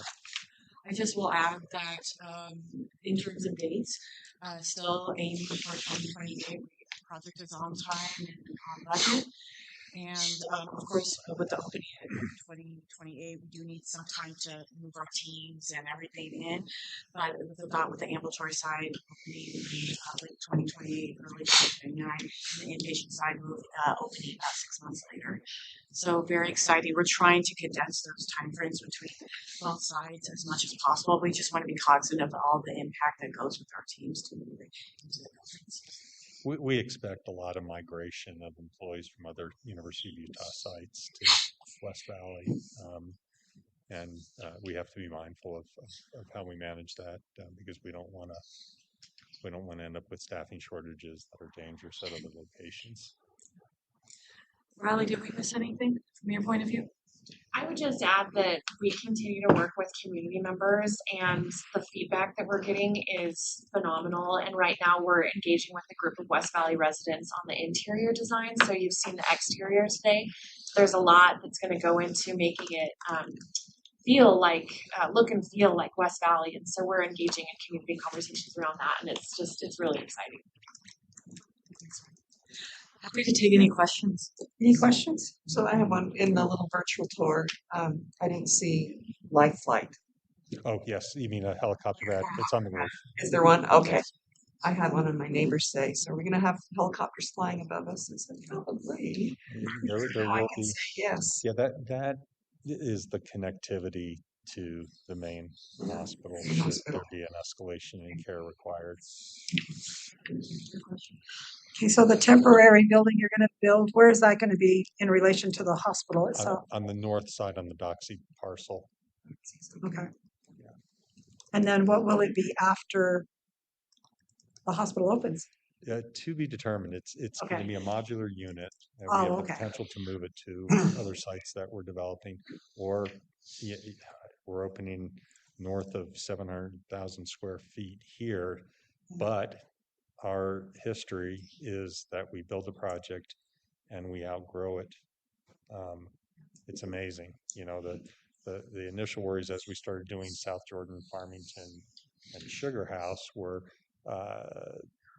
would these be successful? And they were successful to the point where we ran out of space very quickly. So we don't know at this point, but it may stay on site and provide overflow services. It may go to other locations at the U. And there's been discussion about maybe using that land for education, an educational facility at some point. We'll be sure to update you all as we continue on some options and so forth. I was about to chime in a lot of different options there, but growth for continuous healthcare needs, but also education is part of the university and U Health's mission, especially as we talk about pathway programs and things, could be an alternative as well. So we're thinking. Okay, thank you. Any other questions? Okay, thank you so much for the update. Thank you for having us. And very excited. We are too. All right, I'll turn the time over to Mr. Christensen with UTA about an update. Thank you, Mayor, and to members of the council. I'm going to just pass around a brief map if you want to take one of those. What that shows are the different routes that UTA has in service in West Valley City, and on that legend, the green are 15-minute service, and then the blue are 30-minute service as you look through that. I'm Carlton Christensen. I'm chair of the board for the Utah Transit Authority, and I have the privilege of representing Salt Lake County on the board currently. So I wanted to give you an update on our Mid-Valley Express, or MVX. It's a bus rapid transit system that starts at our Murray Central station and then goes through Taylorsville, through the Slick campus, and then to 2700 West, and we'll go past a number of state facilities, ending and concluding at your Fairborn station, where we have that. The advantage, there's a lot of advantages that will come with MVX. On 4700 South, it has exclusive right-of-way that will help during heavy peak time traffic. It also will have signalized priority system with the lights, and so to help if the bus is running a little bit late or is it at a light at a prolonged period of time, it'll help move the traffic signal along and help keep the bus on schedule. The stations are permanent. You've probably seen them as you've driven through the area. And then there are 4 stations in West Valley. Service is slated to begin this April the 12th. And for the first 3 years anyway, use on that system will be free. And so for those that just want to go now, if they connect onto our system, there obviously would be a fare associated with that. The other thing I think this does significantly is it does tie it into the front runner system as a direct tie-in. So if somebody's going either point south or north, that'll be a benefit to them. This just outlines that route that I just mentioned and connecting in, and we see this where we've rolled out bus rapid transit systems both in Ogden and in Provo. They were very successful. In Ogden, it carried nearly 1 million passengers in its first year. Now it does go through Weber State University and connects into McCady Hospital, but in the prior discussion with the oncoming of the hospital, I think this will also add to the service here. We are currently designing enhanced bus on 5600 West. This is slated to be a 15-minute service, and the design is nearly complete, and construction is slated to begin next year, next year with operations in 2028. You may remember that this enhanced bus is a key component to be able to move forward with Mountain View Corridor and beyond the current configuration of that. That was part of the requirement in the environmental document. This service will be every 15 minutes going up 5600 West. It'll tie into the red line down on about 98 South, and then ultimately will end in our Salt Lake Central station going into downtown and through the airport and then on into downtown. Again, this will be 15-minute service. There will be enhanced bus stop amenities, and then one of the key things that sometimes people overlook is that it requires 22 new buses, and when you look at the cost of buses and the operators to ride that, that's nearly 50 operators. So Carlton, you have such a great voice that you're overwhelming the mic. Can you push it down just a Oh, sorry. Yeah. No, thank you. That's my wife has told me many times I can't whisper. So. And I've been guilty of conveying things in large auditoriums and chapels. Anyway, this just gives you an this just does give you an idea of where those bus stops have been identified and where the construction will take place. Our thanks to your staff who've helped us on those segments here in West Valley. Again, construction will begin in early 27 and then with revenue service slated for spring of 2028. Any questions I can respond to? Okay, any questions? So I have a couple. Please. So from the hospital, the main Murray station to our station here, about how long will it take? I know it'll pick up people every 15 minutes, but how long will it literally take? Any idea? I'm not positive on the actual duration. I don't think it's more than about 20 minutes. Well, that's pretty good. Yeah, it'll move along pretty quickly because you not only have that service every 15 minutes, but with that prioritization, it will move through quicker than you would think. Okay. They've marked their lanes very clearly so you know where the bus is coming. I haven't noticed that part. Along 47. Okay. Yeah. Any other questions? Yeah. No, Right. Well, I'm excited about both of them. So yeah, thank you for the opportunity to be with you today. thank you for coming out and updating us on that. All right, now we'll turn the time over to Mr. Pastrick for short-term rentals update. Thank you.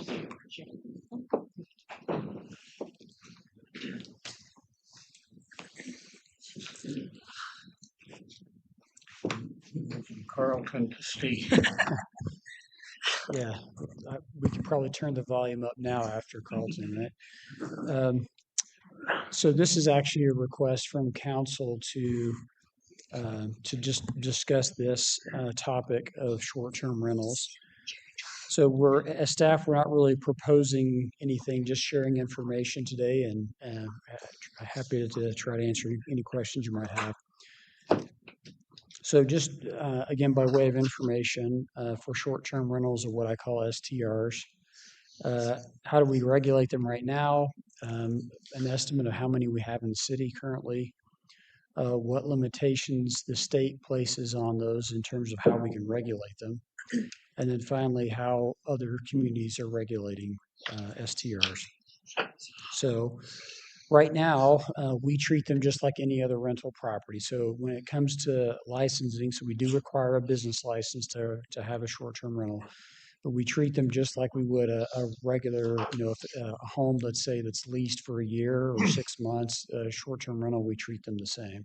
So they have to meet the same requirements that way. We license, we inspect it in terms of the exterior, and if it's in an R1 zone, it can't be a duplex or a boarding home. The only distinction, and this has to do with our code for ADUs, sorry, lots of acronyms here. So an accessory dwelling unit, if someone has an accessory dwelling unit, our code says that can't be a short-term rental, right? So they can rent it, but it can't be a short-term rental. So you cannot have two short-term rentals in one house.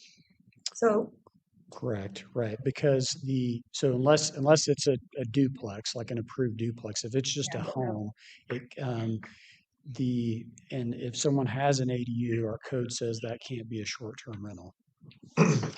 Cannot be a short-term rental. One of the units has to be owner occupied. Correct, right. So I've had complaints about a couple houses that they're renting out short-term on the top and the bottom, and the owner is not living in the house. Right. So what do we do to get them into compliance? So in a Have you situation, complained enough?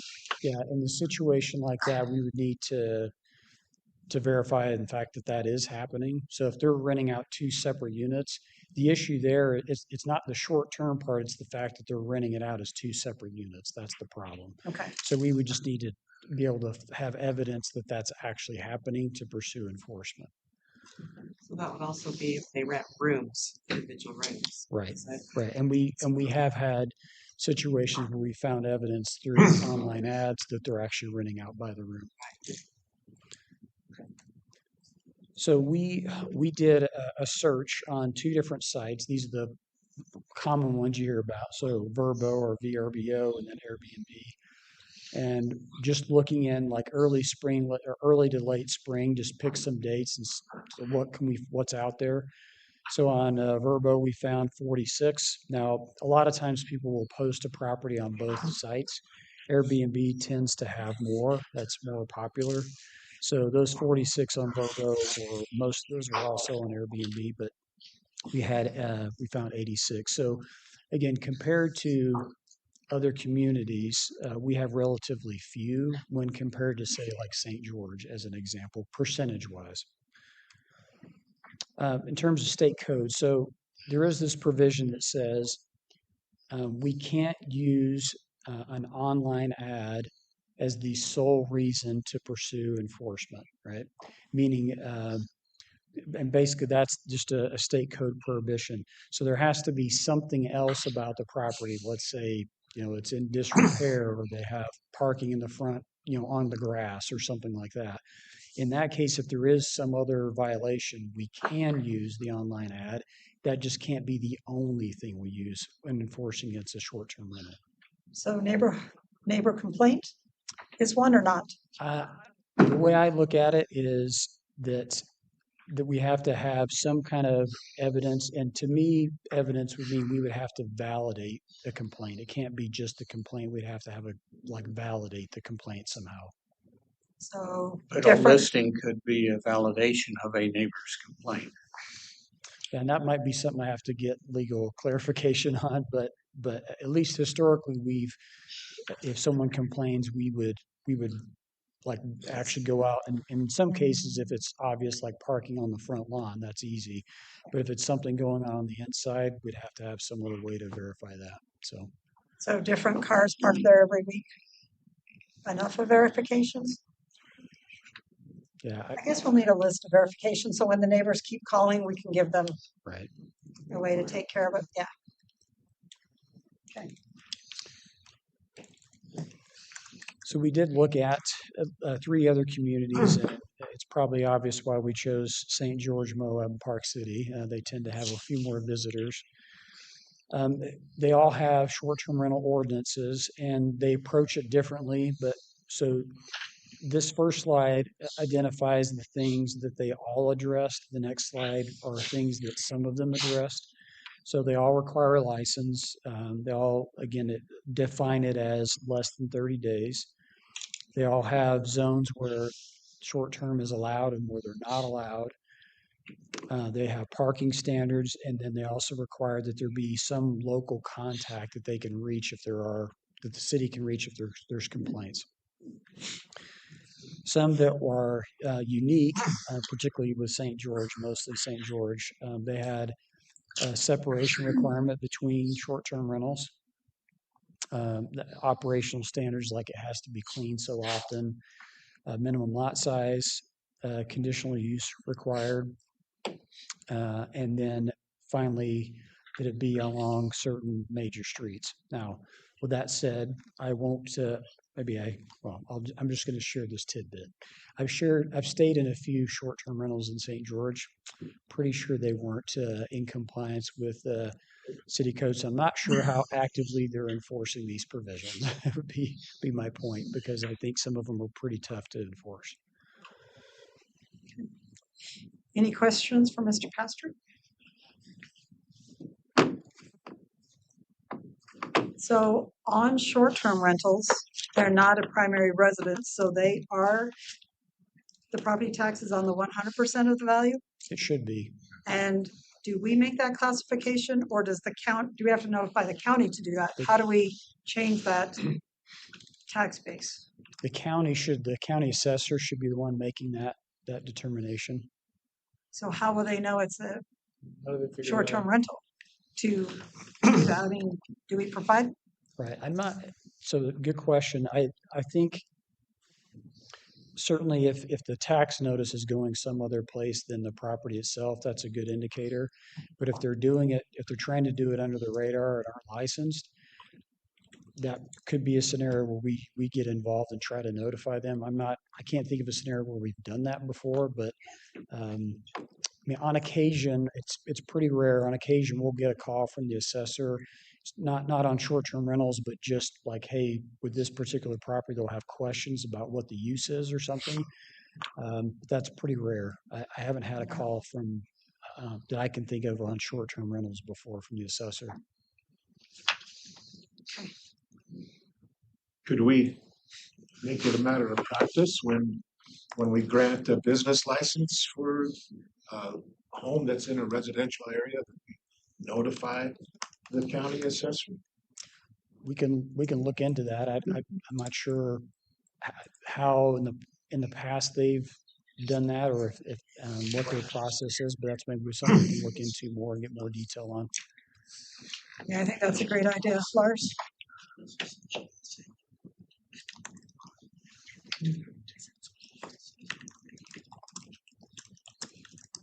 I mean, really, I think that's potentially an issue, not just for short-term rentals, but just any rental. Right. Yeah.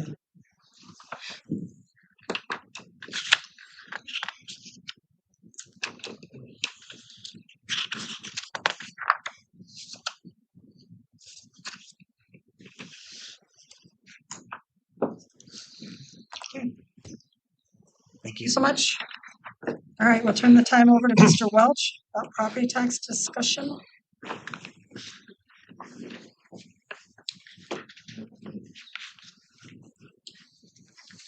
Had quite a diversity of topics this evening. Yes. What we have is there's a proposed resolution and an issue paper that's included with this discussion. And this is a continuation of some information that we shared and discussed at the budget retreat last year. It was kind of put on hold for a while as we pursued some other options, and now it's come back up. And I wanted to bring this with Mr. Peely's conversation back to your forefront. We will be having the strategic or the budget retreat coming in about a month from now, about 3 or 4 weeks. And we can discuss this further, or we can move forward however you desire. So this is for your attention. The discussion was, do cities make better policy when they make regular property tax increases? And lately, there's been a lot of interest up on the Capitol for this. As you know, there's some legislation that's been brought. Am I being noisy too? Picking up on Mr. Christian, I'm channeling him here. But there's some bills that are on the Hill to address property taxes. One of those is to limit the amount of property tax increase that a municipality can have at 5%. I don't know where this is going to go. There are some other provisions that are with that. And then there's been discussion as to if it's going to exceed that, to possibly require a public vote for that. There's also a discussion to change the exemption for personal residences for residential properties from 45% to 60%. So that represents quite a change, and that would create a shift from the property tax burden to business property. So this is a hot topic right now, and we wanted to bring this up so that you could kind of have this on your mind. The The reality with property tax is that costs of doing business continue to go up, and they don't seem to go down. This happens on an annual basis, depends on the environment that's going on with businesses and with inflation. And what happens often is that it's difficult for elected officials to make property tax increases because nobody likes it, right? I mean, it's one of those. However, it's one of the very few ways that cities and municipalities have the ability to influence their revenue. So with this, we do have some other sources of revenue that are available. We have sales tax, we have other types of fees which we have very little control over. Right now, property tax has about 30% of our revenue, which represents 30% of the general fund. And we're proposing in this resolution, which is subject to discussion, about a 3% cap on an annual basis. If you were to say, as a council, we want to increase the property tax by the rate of inflation with a cap of 3%. That represents about 1% of the general fund, or about $1 million, to give you some kind of context on that. The indexes that we proposed are the Consumer Price Index and the Municipal Cost Index. So Consumer Price Index is pretty familiar with a lot of people. It's a general measure of inflation. The Municipal Cost Index is actually an index that was put together by the American City and County Organization. It was designed to catch the cost of doing municipal business. So it takes into account the Producer Price Index in addition to the CPI items, because cities tend to have a lot more need for infrastructure, a lot more need for labor costs. It also tends to be a little bit higher than the CPI. So we feel like that's a pretty good measure of what's happening with our costs, other than saying, you know, what are our costs doing locally. It's really hard to get an idea of what. There's not really a local index that says what's the CPI or the MCI in West Valley City, but we can get it for the state and for the country. Historically, the MCI grows just a little bit faster. This resolution and policy decision is intended to be an expression of the City Council's desire to address truth in taxation each year, and it does not actually create a property tax increase. By law, we can't do that because we're subject to the truth in taxation regulations from the state. Here's a little historical context on what our property tax increases have looked like for about the last 19, 20 years. And to give you some idea, the top line there, the red line, is the property tax increases that have been, the red line is the Municipal Cost Index, and that has an average over this period of about 2.48%. The green line over this period is 2.1%, and then the blue line represents the property tax increases that the City Council has increased by percentage. So for this period, that's averaged about 2%. So we've slightly been below that. So over time, this starts to, yes, please. Oh my goodness, yeah. Screen down. I didn't know that you could see that. I better let these guys drive here. What did we do?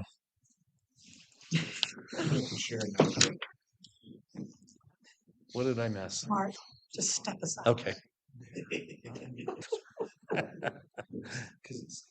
Okay. Can you fix my screen? Okay. Continue to talk. I'm sorry, Lars. We'll move that. Yes. Thank you. Oh, you think you figured out the back feed? Okay. Here we go. Okay. Excellent. All right. So as a percentage increase, that shows what when the council has taken action to adjust the rates. One of the things that you probably have seen in the press is the call for a referendum in the county. They had a fairly large property tax increase because for years they avoided, honestly, the responsibility of increasing property taxes to address the increasing costs of operations. And they got enough people excited about it that they've gone to referendum, and it looks like that's going to go. At least they're going to have the referendum. Public doesn't like big bumps. Sometimes they're necessary. If things come up that are unusual or things that are unanticipated. However, for the most part, as the city goes about its regular business, they're somewhat predictable and they somewhat do follow that municipal cost index and the CPI. So, any questions about this one? Yes, please. Is there a correlation with the percentage increase on CPI and sales tax revenue? Because intuitively, it would seem like that would happen. Yeah, that's a very good question. Sales tax revenue and the other fees which we have, things like the energy revenues that we bring in, those are actually also a sales tax, the energy taxes. There's a little bit of correlation in that they're both respond to inflation. So with sales tax, we do get some increase with inflation. However, it's not directly proportional and it tends to be a lot more volatile. So when we have a downturn in the economy, we can see a precipitous drop in sales tax revenue. As far as revenue goes from the city, sales tax represents about 40% of our income. So we have part of our biggest source of income is our most volatile. We're somewhat fortunate in that we're kind of in balance. Some communities have that sales tax amount is much larger and they're subject to a lot more volatility than we are. We're pretty lucky this way that we've been able to keep things somewhat in balance, to keep the property tax, to keep part of that three-legged stool that we've talked about many times in the past. So, okay, what this resolution does, and that's in your packet, is, like I said, it ties the property tax increases that would be considered by the council annually to the municipal cost index or to the CPI. It caps it at 3%. It doesn't mandate this increase. It preserves the council's discretion each year. You can't bind a council beyond 1 year and complies with the law for truth in taxation. So I think it's important for fiscal responsibility to consider this. It may not be the most exciting topic, and it's kind of like the third rail. People don't want to touch it sometimes, but it's important and it's necessary, and we felt that we need to bring this to you and would certainly move forward however you would feel appropriate. Thank you. Any more questions for Mr. Welch? And another question, are there other municipalities that have taken this approach? Excellent question. There are some that have talked about it, but we haven't found anybody within the state of Utah that's actually enacted this.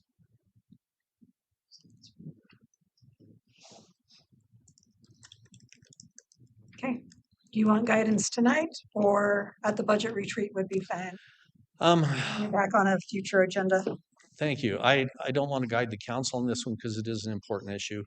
However, I think we do have some changes with the legislature. If the legislative proposal passed to cap it at 5%, that may influence how this resolution comes to you. My recommendation would be kind of see what happens there, but maintain the possibility that this is a good way to provide some governance going forward. Yeah, because the legislature is over February 6th or March 6th. March 6th. Yep. So our retreat would still be in the middle. Okay. And there's a little bit of time just Yeah. because of when we were to implement it, when it would actually be, or if you were to pass it, when it would actually be implemented. But this is something like I said, we've talked about from the beginning. And then, like Jim mentioned, we were looking at other options, and so we just took this off the table completely. But it's an opportunity for us to start the conversation again. There is a little bit, like I said, a little bit of time before a decision needs to be made, so that it can be impacted on the budget. You can receive some of the revenue for the budget. Yeah, we have the same time frame required for truth in taxation, which we're really not able to vary because it's by state code. So we would probably need to, by May, determine how we're going to address the budget. And then you would adopt the tentative budget shortly. I think it's like the first regularly scheduled meeting in May. So we do have some time. Go ahead. Just curious if this would require a public hearing. This would not require a public hearing because there's no fiscal impact. It's a commitment by the council to consider the property tax on an annual basis. The public hearing would be required if the property tax was going to be implemented and would have to follow the regularly scheduled calendar. It seems like to me that this is a resolution that is not much more than a calendar reminder to talk about budget and taxation. Probably. Well, I think you're making a good point because the actual decision for Is later. for the budget, I mean the tax increase would have to be voted on every year. But every year we vote on the judgment levy. Is that the right word? Yeah. Correct. And we have to, but it's become a practice that we follow every year because as a council, that's a decision that we've made and we stick to it. So I think that this could be something similar to that. It's definitely a bigger scale, but if we set this as a practice, then staff can plan accordingly and make the budgets with that in mind. And we still decide every year, just like we do with the judgment levy. But if we say this is our intention to follow this practice, then it gives the staff something to plan for. And it's not something that we debate so much every year. We don't really debate the judgment levy. It's just, this is just how it's going to happen.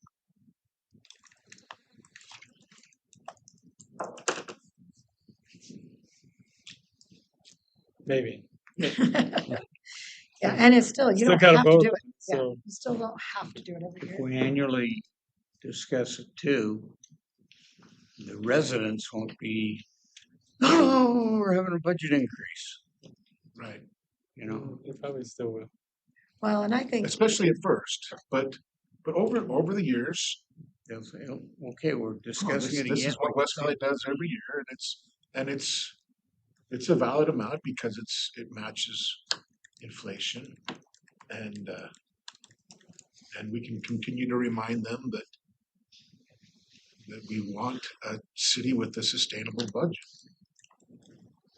and not oh, whoops, we didn't do it for however many years, we're gonna do it 14 or 18%. Right. That really, you can't budget around.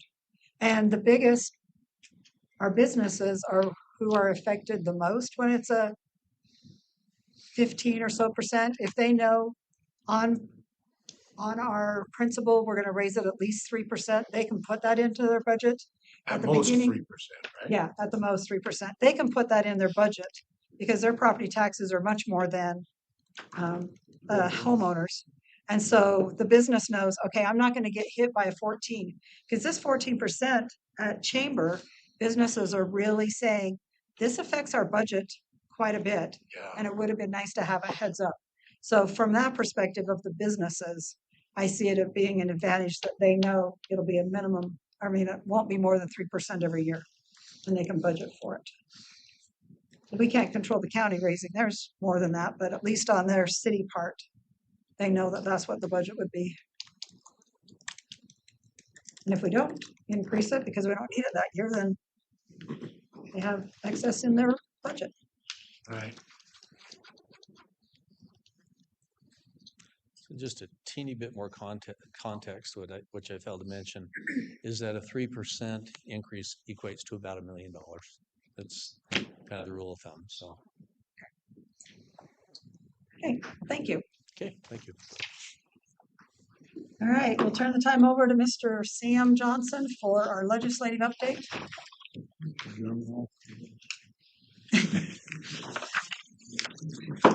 I'm excited to see if he keeps it within 5 minutes. I had planned on 45 minutes, so we'll see what we can do. That was 4-5. That's true. That is true. 37 days. You asked when it ended. We have 37 more days. Not that I'm counting. 37 days and I think 6 hours. We have a lot of bills coming out, as you all know. There's a ton coming out, and I just want to thank the staff has been, oh yeah, sorry, I have a very good voice.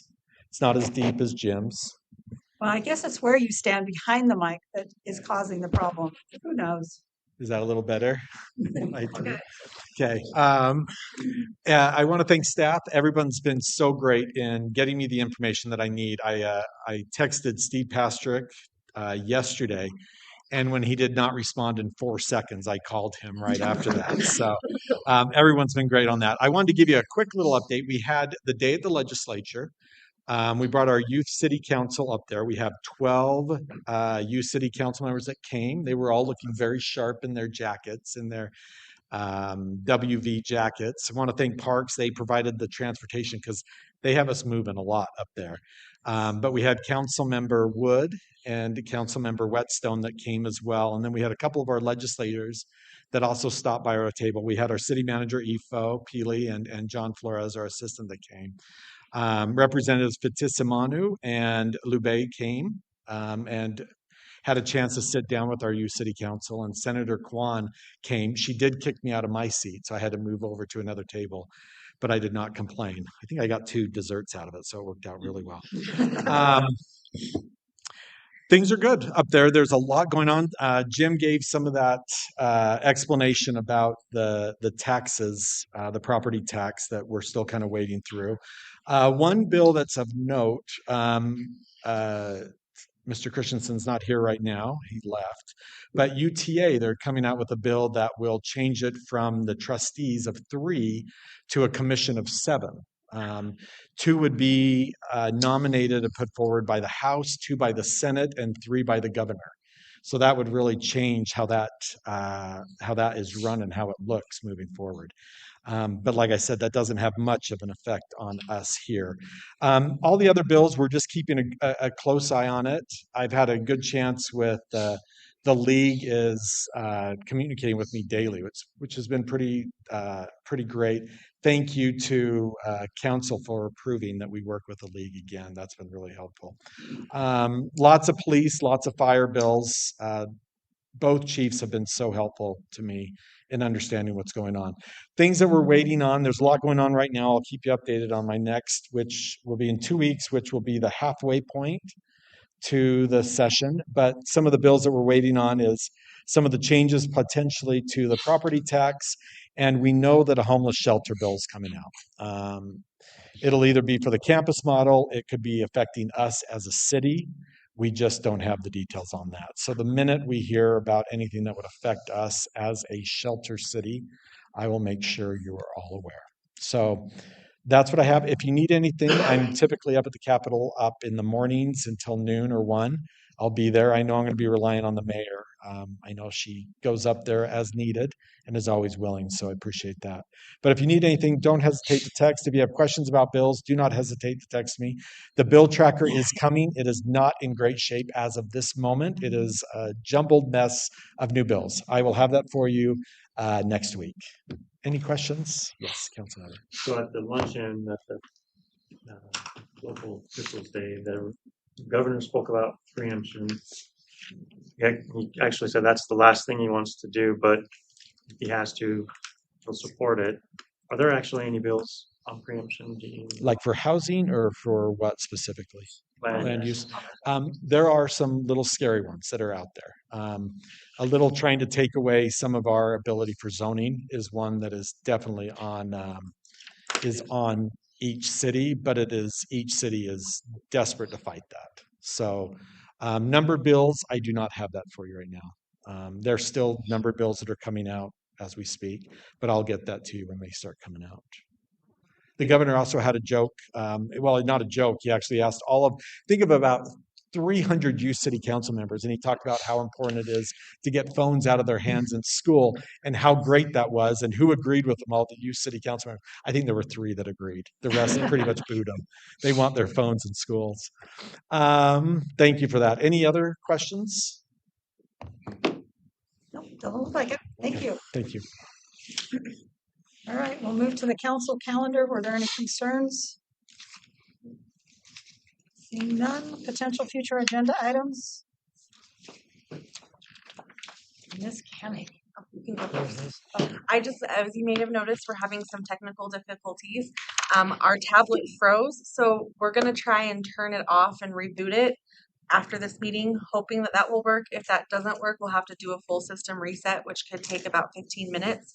So we may have to start the meeting a little bit late if the quick reset doesn't work.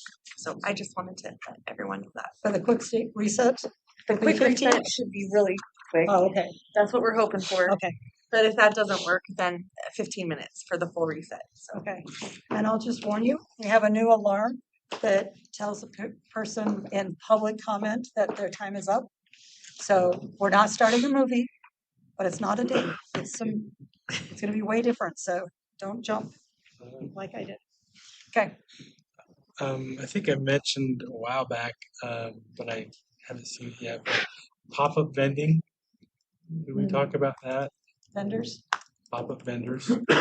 It's kind of died down a little bit over the winter, but in other areas it hasn't. So The food truck's popping up. Like Yeah. there's one up by Hunter High. And yeah. Yeah, and we need to It's in a field. buckle down on those. So does the police department proactively, or do they only react if we call and have staff call them and say, let's take care of that pop-up vendor? Yeah, at this point, I haven't directed police to go proactively shut people down. But we have a lot to report on though. Steve's team has done a great job in collaboration with the police department. So we can tell you exactly what we've been doing and position we've hired to look at that or take shape care of it? Yeah. So do you want a communication in 2 weeks? I brought up 2 weeks ago about the enforcing code on private roads. When is that scheduled to be? We have that scheduled for February 10th. February 10th. Yep. So it'll be our next study meeting that we'll have Eric present on. And then I'd just like an update on the review of the parks. We're going to do. Yeah, the study. The study. Yeah, where we're at on that. Okay. Adding Scott's comments too, I've noticed a lot of those areas where a couple of years ago we had a lot of flower vending and that right up, they're popping back up again too.